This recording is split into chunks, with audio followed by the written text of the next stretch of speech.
While setting a fiscal date pattern, you must follow some rules so that the system posts transaction to the correct fiscal period. First, set up fiscal periods for each fiscal year, including future years to which budget entries can be posted and prior years to which balances can be loaded. The system does not create fiscal date patterns automatically. Next, when you first set up fiscal patterns, define the prior year, the current year, and the following year for each pattern code.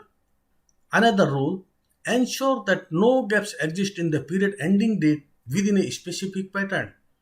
For example, you should not set up July 1st through July 31st and August 15th through August 31st.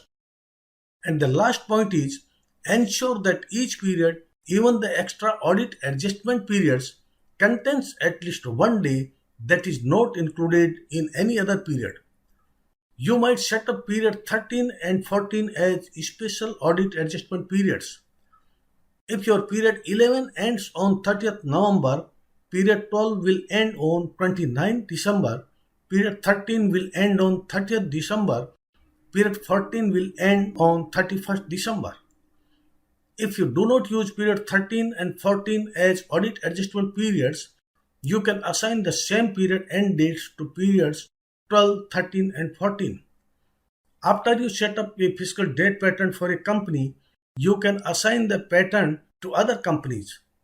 If your all companies use the same fiscal date pattern, set up the fiscal date pattern once and then assign it to all companies.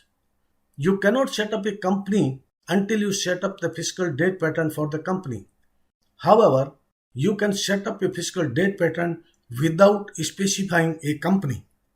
You cannot delete a fiscal date pattern if the pattern code and fiscal year exist together in the company constants table F0010.